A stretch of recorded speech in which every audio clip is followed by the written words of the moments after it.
3 000 milliards d'euros. C'est la dette de la France. Le genre de chiffres qui coupe le souffle. En mai 2026, sur le plateau de Brut, Jean-Luc Mélenchon entend ce chiffre. Il commence par dire quelque chose de parfaitement juste. Puis, dans la même minute, sans changer de ton, sans que rien ne se voie, il vous fait avaler quelque chose de faux. Écoutez d'abord ces mots en entier. On a le gouvernement qui dit tout le temps on est endetté, on est au bord de l'implosion, au bord de la falaise, il y aura une facture pour des générations. Je me souviens en septembre dernier, on interviewe François Bayrou qui dit si on ne prend pas l'argent maintenant, c'est votre génération et les suivantes qui vont payer. Vous n'êtes pas d'accord avec ça? Quel menteur éhouté. On a une dette. Hein? Bon, 3 000 milliards. Déjà, on va commencer par faire une action d'honnêteté pour ceux qui nous écoutent.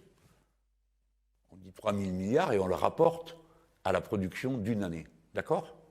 Vous avez acheté une bagnole, quelque chose comme ça récemment? J'ai pas le permis, donc je vaut mieux pas. Ce serait dangereux pour On fait vous. un club si vous voulez. Bon, mais votre... je sais pas, enfin peu importe, arrêtez de me contredire. Mais vous avez acheté quelque chose, bref, vous avez une dette.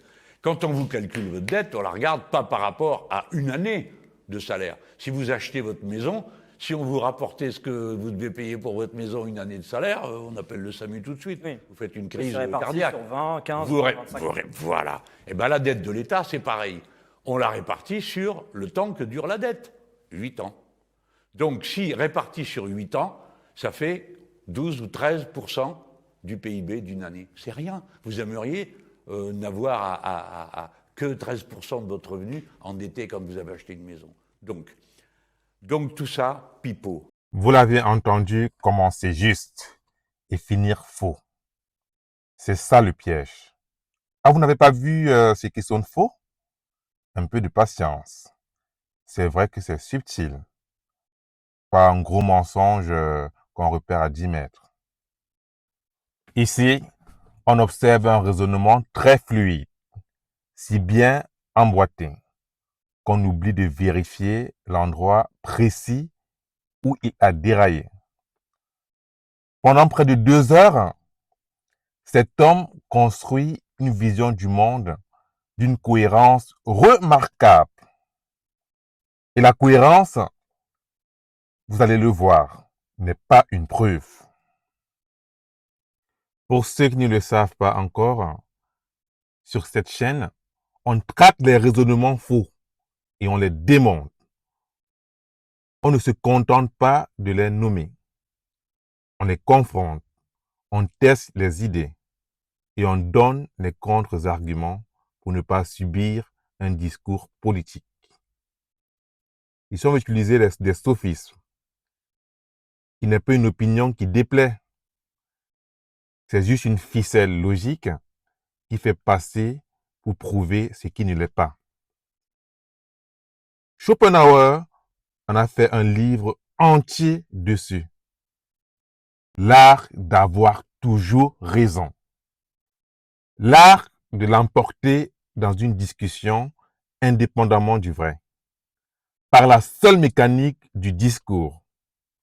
C'est cette mécanique qu'on vient débusquer et non l'opinion. Quand Mélenchon dit vrai, on le note froidement et on passe. Quand il se trompe, on le dit sans détour, source à l'appui. Et la règle de la chaîne est la même pour tout le monde. Éric Zemmour est déjà passé au tamis dans nos précédentes vidéos. Mélenchon y passe aujourd'hui. Pas de 2 poids, 2 mesures. C'est la seule chose qui sépare une analyse d'un réquisitoire. C'est quoi le but? Vous armer pour les élections, pour vos votes. Décidez en connaissance de cause et non que quelqu'un décide pour vous ce que vous déciderez. La méthode est simple et elle ne change pas. Nous allons citer les paroles exactes, nommer clairement les sophismes, vérifier les faits et démonter ce qui ne va pas.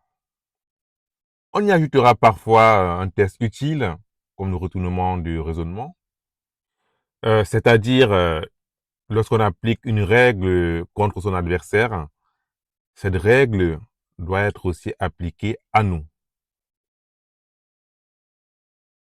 Cette analyse sur l'interview de Jean-Luc Mélenchon ici, nous allons le faire en 4 courts épisodes. Ici, c'est le premier épisode. Ensuite viendra le sujet sur l'argent, sur la dette, l'impôt et après le travail. On commence donc là où tout part. Go! Sophisme 1, la fausse analogie ou comment un chiffre exact peut servir à un raisonnement faux. Resuivons la question et ensuite la réponse que donne Jean-Luc Mélenchon. Qui dit si on ne prend pas l'argent maintenant, c'est votre génération et les suivantes qui vont payer. Vous n'êtes pas d'accord avec ça? Quel menteur éhouté. On a une dette. Hein? Bon, 3 000 milliards. Déjà, on va commencer par faire une action d'honnêteté pour ceux qui nous écoutent. On dit 3 000 milliards et on le rapporte à la production d'une année. D'accord? Vous avez acheté une bagnole, quelque chose comme ça récemment? J'ai pas le permis, donc vaut mieux pas. Ce serait dangereux On pour fait moi. un club si vous voulez. Bon, mais votre, je sais pas, enfin peu importe, arrêtez de me contredire. Mais vous avez acheté quelque chose, bref, vous avez une dette. Quand on vous calcule votre dette, on la regarde pas par rapport à une année de salaire. Si vous achetez votre maison, si on vous rapportait ce que vous devez payer pour votre maison une année de salaire, on appelle le SAMU tout de suite. Oui. Vous faites une C'est crise réparti cardiaque. sur 20, 15, Vous 25. voilà. Et bien la dette de l'État, c'est pareil. On la répartit sur le temps que dure la dette. 8 ans. Donc, si réparti sur 8 ans, ça fait 12 ou 13% du PIB d'une année. C'est rien. Vous aimeriez n'avoir que 13% de votre revenu endetté quand vous avez acheté une maison. Donc tout ça, pipeau. Nous allons épargner un peu l'insulte donnée par Jean-Luc Mélenchon, menteur éhonté, et entrer directement dans le raisonnement. Ici, il s'agit du sujet de la dette. Et prenons un cas simple pour expliquer concrètement ce qui se passe. Imaginons-vous que vous gagnez 2 000 euros par mois et vous achetez un appartement à crédit, 5 000 euros empruntés sur 20 ans par exemple. Maintenant, imaginez qu'on vous dise, tu gagnes 24 000 euros par an et tu dois 100 000 euros. Tu dois 4 années entières de salaire. Tu es ruiné. Vous hausseriez les épaules, n'est-ce pas? Parce que ce n'est pas comme ça qu'on juge un crédit. Ce qui compte n'est pas le montant total collé sur une seule année de revenu. C'est la mensualité, disons 500 euros, face aux 2 000 euros qui rentrent chaque mois. Tant que la mensualité passe, le crédit tient. Voilà en une image ce que Mélenchon reproche. A raison. On ne juge pas une dette en rapportant son total à une seule année. C'est la différence entre un stock, c'est-à-dire tout ce qu'on doit, et un flux, ce qu'on décaisse dans l'année. Autrement dit, personne ne se croit ruiné parce qu'il doit 5 000 euros à sa banque sur 20 ans. Ce qui compte, c'est que la mensualité passe, pas le total. Et là-dessus, Mélenchon a parfaitement raison. C'est juste après que ça déraille. Vous allez me dire où? Ça tient en 3 mots. Mélenchon affirme, c'est pareil. Il vient de le dire. Ne comparez pas la dette de l'État à un crédit de ménage. Et juste après, pour vous rassurer, cette fois, il fait exactement ça. La dette de l'État, c'est pareil. On a réparti sur 8 ans, ça fait 12 ou 13%, c'est rien. D'ailleurs, juste pour être clair, le chiffre des 8 ans est juste. L'agence France Trésor donne 8 ans et 200 jours de durée de vie moyenne au 31 mai 2026. Fermons la parenthèse et revenons sur le raisonnement de Mélenchon. Son raisonnement est en effet faux. Expliquons pourquoi. Parce qu'un ménage finit par rembourser à un moment donné ses crédits. Au bout de 20 ans, par exemple, l'appartement est payé, la dette revient à zéro. Alors qu'un État moderne comme la France, lui, ne solde presque jamais son stock, comme un ménage solde son crédit. Il la refinance en essentiel. Quand une vieille dette d'un État arrive à échéance, il émet une nouvelle pour la remplacer. Encore et encore. Les 8 ans de Mélenchon, ce ne sont pas le délai au bout duquel l'État aura tout remboursé. C'est seulement le temps moyen au bout duquel chaque emprunt doit être refait à neuf. Reprenons notre achat IMO. Imaginez qu'au lieu de rembourser, vous renouvelez votre prêt sans fin. en ne payant chaque mois que les intérêts. Le capital ne descend jamais. Voilà ce que l'État fait. Pas de crédit qui va s'éteindre. Le crédit tourne.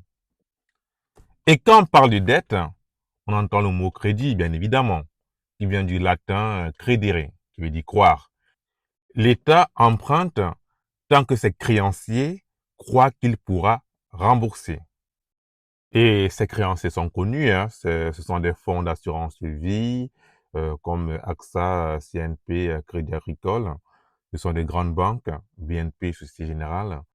C'est la Banque de France elle-même qui en rachète des montagnes pour la BCE et c'est pour plus de la moitié à l'étranger. Des fonds de pension américains ou japonais, des fonds souverains comme celui de la Norvège, des gérants de pension américains comme BlackRock. Rapidement, un quart en France, un quart à la Banque de France, un quart dans la zone euro, un quart dans le reste du monde. Donc, une partie de la dette, c'est littéralement votre épargne. Donc, contrairement à des fausses idées reçues, en l'occurrence celui de Mélenchon ici, un État ne rembourse théoriquement jamais ses dettes. Ça nous posait la question. Alors, comment est-ce qu'un État rembourse ou paye ce qu'il doit? C'est légitime. Écoutez donc très bien. L'État paye les intérêts.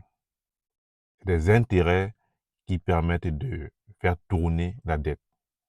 Et il y a un terme pour ça, la charge de la dette. Faisons une petite pause ici et expliquons comment ça marche. Alors, la charge de la dette, qu'est-ce que c'est?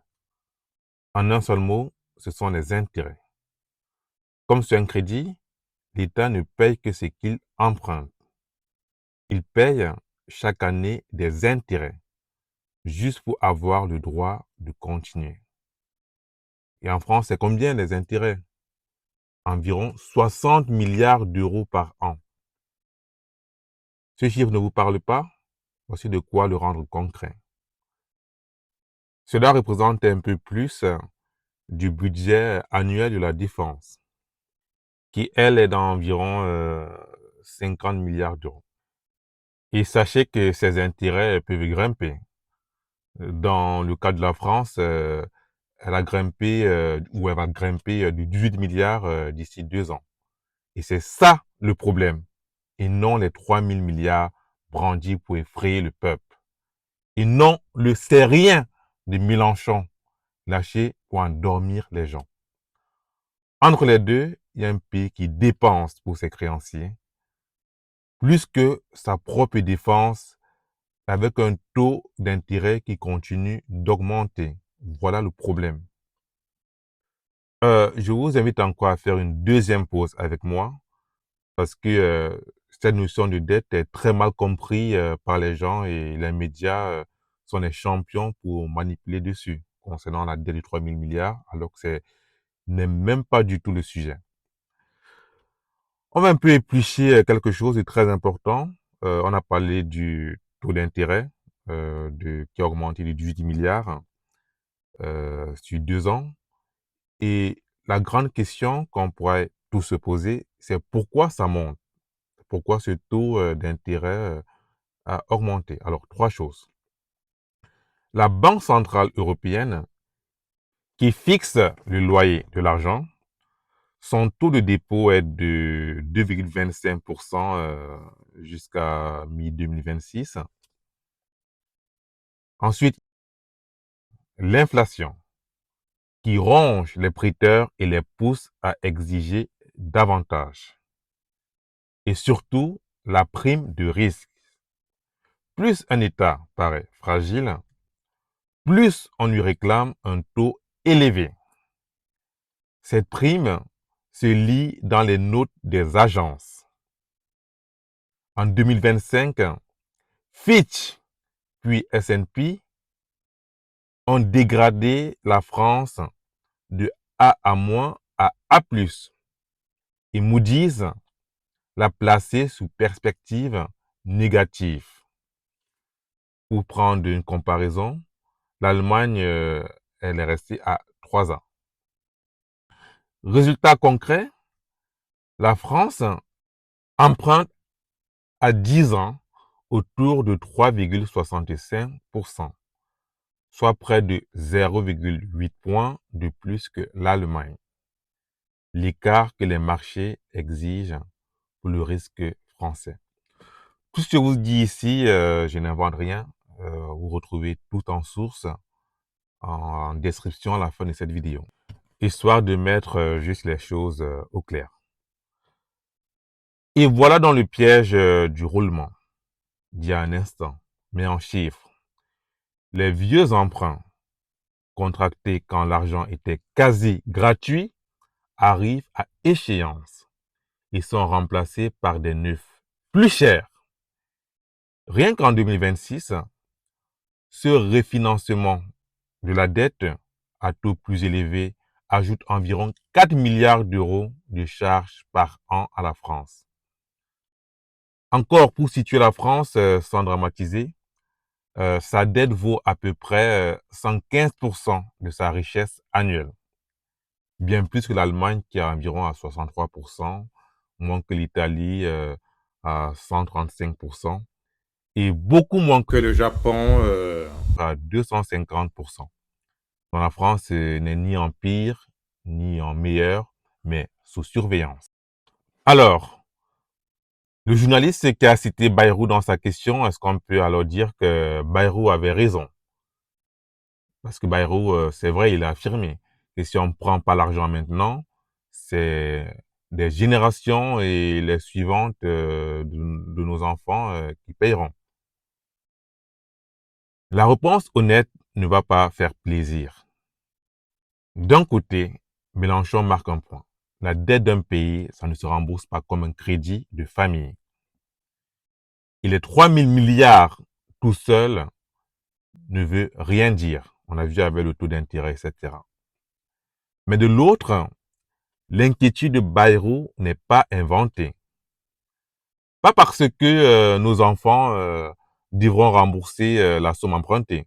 Celle-là, on l'a fait juste rouler encore et encore. En fait, l'inquiétude de Bayrou peut se situer au niveau des intérêts. Parce que eux sont bien réels. Et ils montent. Or, chaque euro qu'on verse au prêteur, c'est 1 euro en moins pour l'hôpital, pour l'école, pour le climat. Et ce ne sont pas des militants qui le disent. Ce sont les institutions les plus neutres du pays. La Cour des comptes parle d'un risque de surendettement d'ici 2 à 3 ans. La Banque de France d'un étouffement progressif. On est loin du « c'est rien » de Mélenchon. Maintenant, il y a un mais, car Rhetorica n'a pas de carte de parti, je vous le rappelle. La solution de Bayrou, prendre l'argent maintenant, reste un choix politique, pas une nécessité unique. On peut couper les dépenses, lever l'impôt ou parier sur la croissance. Ce sont 3 chemins, pas un seul. Le vrai débat n'est donc pas dette, c'est rien, contre dette, c'est une catastrophe pour nos générations. C'est de savoir qui paye l'ajustement. Mélenchon escamote le problème. Bayrou escamote les alternatives. Aucun des deux ne vous dit toute la vérité. Et c'est pour ça que Rhetorica existe. Pour réveiller vos consciences, creusez vous-même, faites des recherches, lisez, documentez-vous pour savoir ce qui est vrai, ce qui est faux. Faites-vous votre propre opinion et non à la langue mielleuse des politiciens. Alors, voici la leçon du premier sophiste.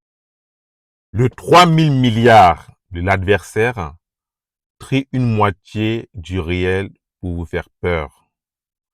Le c'est rien de Mélenchon trie l'autre moitié pour vous rassurer. Même fausse analogie, ménage étant. Dans les deux sens, c'est-à-dire Bayrou-Mélenchon, l'un pour alarmer, l'autre pour endormir. Aucun ne joue franc jeu. Alors, retenez ceci. Un chiffre exact peut habiller un raisonnement faux. Détachez-vous de vos biais cognitifs et développez votre esprit critique pour vérifier la comparaison. Et pas seulement vous fier aux chiffres et aux paroles mielleuses. Maintenant, établissons un contre-argument concernant la réponse de Mélenchon qui affirme que si l'État est fauché, c'est parce que l'État s'appauvrit volontairement. En baissant les impôts des grandes entreprises et des plus riches, et ici on sait que cette idée est même au cœur du programme de Mélenchon. Disons-la honnêtement, car elle est à moitié vraie. On ne va pas se mentir. On ne va pas faire du sophisme nous-mêmes. La part de vérité, c'est laquelle? Les recettes de l'État ont bien baissé. La Cour des comptes chiffre les baisses d'impôts de 2018 à 2023. Concernant la taxe d'habitation, l'impôt de production, l'ISF transformé en IFI, à environ 62 milliards d'euros de recettes en moins, soit 2,2 points de PIB, en majorité pérenne. Sur ce point précis, Mélenchon n'invente rien. Maintenant, la moitié contestable, et c'est le sous-entendu. Ici, Mélenchon veut nous faire croire que le problème ne serait qu'un manque de recettes qu'on réglerait en taxant davantage les plus aisés. Or, la France prélève déjà plus que presque tout le monde. 45% du PIB de prélèvement obligatoire en 2024, le taux le plus élevé de la zone euro, environ 5 points au-dessus de la moyenne. Donc, à peu près 150 milliards de plus par an. Et côté dépenses, la France a encore le record dans l'Union européenne. Les dépenses de la France s'évaluent à peu près à 57% de son PIB. Le déficit n'est donc pas un simple trou de recettes qu'on bouche en taxant les riches. C'est un choix politique de deux côtés du compteur. Ce qu'on prélève et ce qu'on dépense. Taxer davantage peut rapporter. On part déjà du sommet de l'échelle. Au-delà d'un certain seuil, l'impôt peut aussi peser sur l'investissement ou faire fuir les bases les plus mobiles. Mais de combien? Personne ne tranche vraiment, aucune étude dessus. Mélenchon peut nous présenter les détails de son programme quand même. Combien est-ce qu'on va gagner en faisant payer plus d'impôts et combien est-ce qu'on va dépenser? Il faudrait que ça soit quadrillé quand même pour qu'on ait une idée précise. Bon, continuons. Donc, cette idée que personne ne tranche entre dépenses et encaissement repose à chaque fois sur une opinion et non un fait. En tout cas, ce qui est sûr, c'est que il suffit de taxer les riches ne dispense pas de dire quoi on finance et jusqu'où.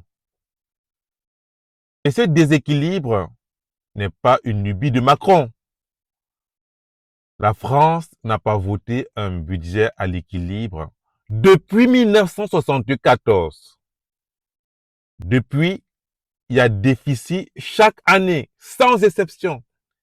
Bientôt 50 ans d'affilée. Un record parmi les grandes démocraties. Sur ce demi-siècle, les dépenses publiques sont passées d'environ 40% du PIB à 57%. Autrement dit, le trou est structurel des deux côtés du compteur, bien avant les baisses d'impôts récentes. Mais l'honnêteté oblige à donner l'autre moitié. Sur les dernières années, l'OFCE, l'Observatoire français des conjonctures économiques, attribue la dégradation surtout à des baisses d'impôts non financées. Sur ce point-là, et sur cette période-là, Mélenchon n'a pas tort. C'est un cran plus loin que son raisonnement déraille encore une fois de plus. Ce cran, c'est le mot volontairement. L'État volontairement appauvrit la France. Là, on retrouve un procédé qu'on verra dans cette série d'épisodes. Greffer une intention coupable sur un fait. Que l'État ait baissé des impôts, c'est un fait. Qu'il ait fait pour appauvrir exprès la France, c'est une intention que Mélenchon avance sans preuve. Et méfiez-vous des chiffres lâchés sans source pour l'appuyer. Parce que Mélenchon a cité un chiffre ici en affirmant que, par exemple, 40% des ponts sont en mauvais état. Il n'est pas interdit de critiquer un gouvernement, mais pour que la nation avance dans la construction, c'est mieux de critiquer avec des faits.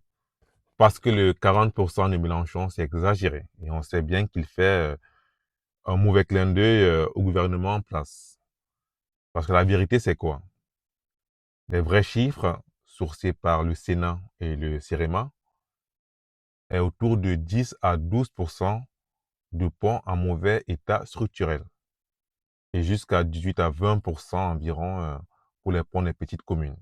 7% à risque d'effondrement pour ceux de l'État. 7% pour ceux de l'État. Un vrai problème, un vrai sous-investissement. Je vous l'accorde d'ailleurs, sur des ponts qui, à près de 90%, n'appartiennent même pas à l'État, mais aux communes et aux départements, et qui se dégradent depuis des décennies, surtout les gouvernements. Le problème est réel, mais le coller à un seul responsable, ce serait déjà du Mélenchon. Retenons donc ceci. Il suffit de taxer les plus riches, etc., est le plus court chemin pour escamoter la moitié d'un vrai problème. Demandez-vous toujours. Et l'autre moitié. Retirez vos biais cognitifs, votre haine d'un parti politique, etc. Soyez lucide, faites des recherches. Cultivez votre esprit logique et votre esprit critique. Et posez-vous la question adverse. Maintenant, passons au sophisme 2 de cet épisode. La fausse analogie. Encore, où hier, les machines ont créé des emplois dont l'IA fera pareil. Restons sur l'économie, mais tournez vers demain. Interrogé sur l'intelligence artificielle et l'emploi, Mélenchon dégaine une comparaison. La même mécanique que pour la dette, mais sur un autre terrain. Écoutons. Comment on évite que l'intelligence artificielle détruise les emplois des gens? C'est la crainte aujourd'hui. Donc alors, c'est une bonne idée d'avoir peur. C'est vachement utile. Ça sert à quoi? C'est pas une peur personnelle, mais c'est une peur qui peut exister dans la population. J'ai compris. Mais elle mène à quoi? Parce que qu'est-ce qu'on va faire? On va jeter l'intelligence artificielle à la poubelle? Non, vous savez aussi bien que moi. Ça a déjà été dit dans le passé. Ah, la machine va détruire l'artisan. Oui, c'est vrai, mais ça a créé des milliers d'emplois et la possibilité d'avoir des biens de consommation. On a tellement abusé maintenant que ça sort. Vous êtes favorable à un développement de l'IA de façon forte et massive Non, mais pourquoi? Il faudrait passer de « Oh, j'ai peur » à « Oui, c'est formidable, ça détruit tout ». Non, un peu de mesure, un peu de maîtrise, de calme, d'analyse des sujets. L'intelligence artificielle, qu'est-ce que c'est? Vous n'êtes pas capable de me dire ce qu'est l'intelligence, mais vous êtes capable de me dire ce qu'est l'intelligence artificielle. C'est quand même énorme, non, comme affaire? Bon, qu'est-ce qu'elle fait, l'intelligence artificielle? Elle automatise des processus de pensée. Les algorithmes sont capables d'identifier comment vous passez d'un point A à un point B, puis un point C, puis un point D. D'accord? Et l'automatise. Il y a des métiers où, en effet, ça va être automatisé. Mais ça va créer d'autres métiers. Ceux qui croient que l'intelligence artificielle est capable de remplacer l'humanité se trompent. De même que ceux qui pensaient que les machines remplaceraient les êtres humains, parce que ce n'est pas du tout ce qui s'est passé. On peut l'espérer, hein, que les machines finissent par le remplacer. Mais pour revenir et rester sur votre question, il faut donc prendre les dispositions pour y faire face. Disons-le d'emblée, c'est le passage où Mélenchon est le plus solide. Et c'est justement pour ça qu'il est instructif. Sur l'essentiel, il a raison. Paniquer ne sert à rien. Et il le dit, un peu de mesure, de maîtrise. Discerner métier par métier. On ne lui cherche pas ici une faute grossière, pas du tout. On isole un seul maillon de son argumentation. Il rassure un peu trop vite. Quand il affirme, la machine a toujours fini par créer des emplois, dont l'IA aussi. Ce maillon-là est une fausse analogie, pour une raison précise. Pendant 2 siècles, l'automatisation a suivi une règle remarquablement stable. La vapeur, l'électricité, les robots d'usine ont remplacé des tâches physiques et répétitives et épargné le travail intellectuel. Les économistes appellent ça la polarisation des tâches. Or, l'IA générative fait l'inverse. Les métiers les plus exposés sont les plus cognitifs. Il s'agit du droit, finance, conseil, enseignement, d'après l'OCDE. Dire les machines ont toujours créé des emplois pour assurer sur l'IA, c'est donc transposer une règle du monde des bras à un outil qui vise, lui, le cerveau. Le comparant ne colle pas. Faut-il pourtant céder à l'apocalypse? Non plus. C'est l'autre moitié de l'honnêteté. Pour l'instant, l'effet d'ensemble reste limité. Le FMI estime que 40% des emplois dans le monde, 60% dans les pays riches, sont exposés. Mais qu'une bonne part de cette exposition est complémentaire à l'humain, pas substitutive. La BCE, quant à elle, observe même que l'emploi a plutôt augmenté dans les métiers les plus exposés. La vérité honnête n'est donc ni ça créera des emplois, c'est sûr, ni ça détruira tout. La vérité, c'est ça dépend de quel métier, à quelle vitesse, avec quelle formation et qui encaisse la transition. Exactement ce que Mélenchon finit par dire après avoir tranché par une analogie qui ne tenait pas du tout la route. Alors, retenons ceci ici. Hier, ça s'est bien passé, donc demain aussi n'est pas un raisonnement, c'est un pari. Une fois de plus, vérifiez que le passé et le présent sont comparables. Alors, on arrive au terme de cet épisode. Je vous donne rendez-vous au prochain épisode. On va voir que Mélenchon, qui dénonce ceux qui gouvernent par la peur, dégaine lui-même la guerre civile et la récession en 2 heures. Mélenchon, qui jure que les médias sont tous vendus au RN, pile au moment où l'ARCOM sanctionne Radio France pour avoir fait l'inverse. Et il accuse l'État de saboter le vote des pauvres avant de donner lui-même la vraie raison à la phrase d'après. Et je ne vous épargne pas la démocratie selon Mélenchon. En tout cas, restez avec nous au prochain épisode. Merci.